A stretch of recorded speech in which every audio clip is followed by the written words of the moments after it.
Buonasera e bentrovati all'edizione del nostro telegiornale I fatti del Friuli occidentale in primo piano. Oggi si è celebrata anche a Pordenone la festa della polizia, un'occasione per fare un bilancio sull'attività della questura, e questo è stato anche l'ultimo giorno del questore Diego Buso, che da dopodomani volerà in Sardegna.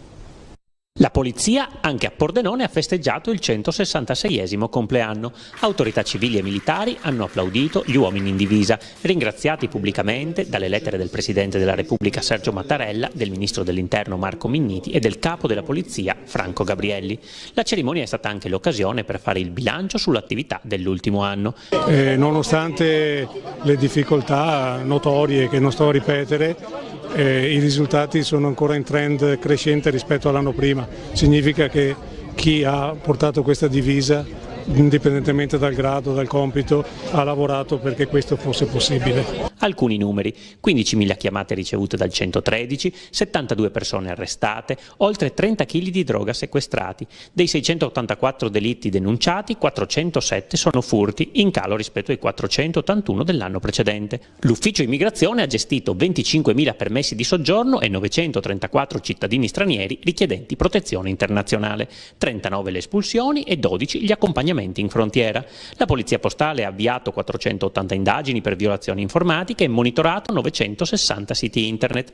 Cospicuo anche il lavoro della stradale, con 8.500 violazioni al codice della strada, 323 patenti ritirati e 599 incidenti, di cui 9 con esito mortale. I sorrisi della festa si sono mescolati alla commozione per il saluto al questore Diego Buso, al suo ultimo giorno friulano prima del trasferimento. Io dopodomani, il 12, prenderò servizio a Sassari, in Sardegna. È un misto di tristezza e di aspettative, perché quando si cambia c'è sempre l'aspettativa di una sfida nuova, di un qualcosa di nuovo. Che Pordenone lascia quello che sarà il suo successore?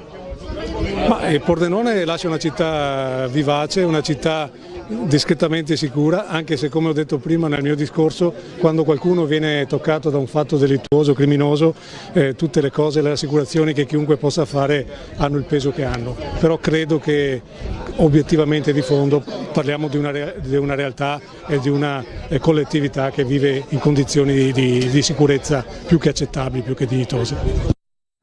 E sempre oggi sono stati premiati con encomi e lodi i poliziotti pordenonesi che hanno contribuito all'ordine e alla sicurezza. Vediamo chi sono. Una festa nella festa. La polizia ha colto l'occasione delle celebrazioni del 166esimo anniversario per premiare i suoi uomini migliori, o almeno quelli che si sono messi in particolare evidenza. Un encomio è stato assegnato al vicequestore Silvio Esposito per un'operazione di polizia giudiziaria che ha portato all'arresto di un latitante. Encomio anche per l'ispettore superiore Raffaele Padrone, per essere riuscito, libero da servizio, a fermare e far arrestare in flagranza di reato un cittadino straniero responsabile di una rapina impropria.